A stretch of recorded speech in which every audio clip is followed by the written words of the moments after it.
पत्नी के द्वारा किया गया मेंटेनेंस का केस भी किया गया खत्म।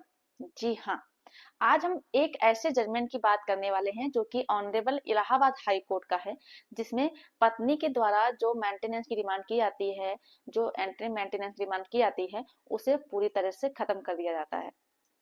आप सभी को इस चीज की तो जानकारी होगी ही। जिस धारा के अंतर्गत मेंटेनेंस महिलाएं लेती हैं, वो जो पुराना कानून था सीआरपीसी, उसकी धारा 125 के तहत लिया करती थी। जो कि अब जो नया कानून आ गया है बीएनएसएस यानी भारतीय नागरिक सुरक्षा संहिता, उसकी जो धारा 144 है, उसके तहत अब महिलाएं मेंटेनेंस की डिमांड कर सकती हैं। जी हाँ, अभी हाल ही में मेरे पास एक कमेंट भी आया था, जिसमें मुझसे पूछा गया कि एंटरिम मेंटेनेंस हम किस धारा के अंतर्गत लगा सकते हैं।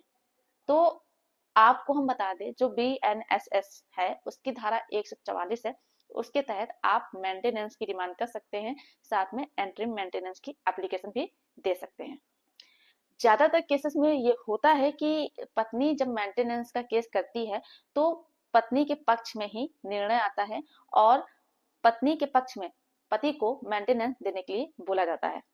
तो इस केस में जो भी जजमेंट आया है, ये पत्नियों के लिए बहुत ही ज्यादा लाभदायक है, क्योंकि इसमें पत्नी के द्वारा जो मेंटेनेंस की डिमांड की जाती है उसे खत्म कर दिया जाता है। तो ये वीडियो आप सभी लोगों के लिए बहुत ही ज्यादा महत्वपूर्ण होने वाली है। तो ये वीडियो पूरा आपको अंत तक देखना है, बिल्कुल भी स्किप नहीं करना है, तभी आप सभी लोगों को अच्छे से जानकारी समझ में आएगी। दूसरा काम आप सभी को ये करना है कि अगर आप नए हैं, चैनल में पहली बार आए हैं, तो ये आपका ही चैनल है, आप इसे सब्सक्राइब जरूर कर दें, साथ में बेल आइकन जरूर दबा दें, जिससे कि हम जो भी नई अपडेट डालें उसका नोटिफिकेशन आपके पास आता रहे और आप जानकारी प्राप्त करते रहें। नमस्कार दोस्तों, मैं एडवोकेट दिव्या, आपका आपके इस यूट्यूब चैनल में स्वागत है। जिस जजमेंट के बारे में आज हम आपको इस वीडियो के माध्यम में बताने जा रहे हैं, इस जजमेंट के अंतर्गत अगर आपके साथ भी इस तरह का कुछ होता है, ऐसी कोई सिचुएशन आती है, तो आप इस जजमेंट का सहारा ले सकते हैं। अब हम आपको बता दें डिटेल से कि इस केस में होता यह है कि पत्नी के द्वारा मेंटेनेंस का केस किया जाता है। तो पति ये बोलता है कि पत्नी एडल्ट्री में रह रही है, तो इसका कोई भी मेंटेनेंस नहीं बनता है। लेकिन फैमिली कोर्ट के द्वारा क्या किया जाता है कि पति की बात पे ध्यान दिए बिना पत्नी के पक्ष में मेंटेनेंस के लिए बोला जाता है, जो कि पति से बोला जाता है कि वो अपनी पत्नी को 7,000 रुपए हर महीने देगा। इसके बाद जब फैमिली कोर्ट पत्नी पक्ष में निर्णय देती है, तो पति पहुंचता है हाई कोर्ट, वहां अपील करता है और अपनी बात रखता है।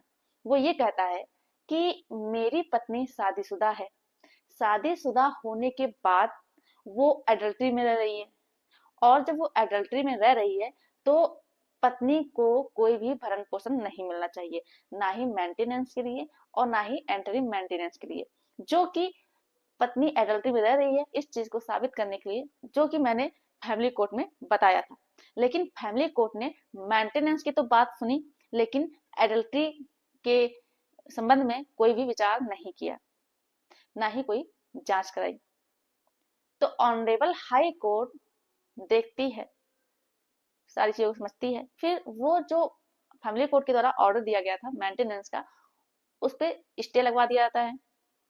और जो एडल्ट्री का आरोप लगाया था पति ने, तो ऑनरेबल हाई कोर्ट ने कहा कि अगर पति ने एडल्ट्री का आरोप लगाया है, तो फैमिली कोर्ट बिना इस पॉइंट को डिसाइड किए मेंटेनेंस या एंटरिम मेंटेनेंस नहीं लगा सकती है। तो इस तरह से पत्नी पक्ष में जो मेंटेनेंस का ऑर्डर किया गया था, उसमें स्टे लगवा दिया गया। तो जो भी पति परेशान है, जिनकी पत्नियां एडल्ट्री में रह रही हैं, एडल्ट्री में रहते हुए वो मेंटेनेंस ले रही हैं, और फैमिली कोर्ट के द्वारा अगर ऑर्डर दे दिया गया है मेंटेनेंस का, तो पति हाई कोर्ट जा करके अपील कर सकता है और जो एंट्री मेंटेनेंस है उसमें स्टे लगवा सकता है। तो ये जानकारी हर पति के लिए बहुत ज्यादा लाभदायक रही होगी। अगर आप लोगों को मेरे द्वारा दी गई जानकारी पसंद आई हो तो वीडियो को लाइक जरूर कर दें, ज्यादा से ज्यादा लोगों को शेयर कीजिए, और अभी भी अगर आप लोगों ने चैनल को सब्सक्राइब नहीं किया है तो प्लीज, ये आपका ही चैनल है, आप इसे सब्सक्राइब जरूर कर दें। और आप लोगों के इस वीडियो के विषय में क्या विचार है, कमेंट बॉक्स में जरूर बताएं। धन्यवाद।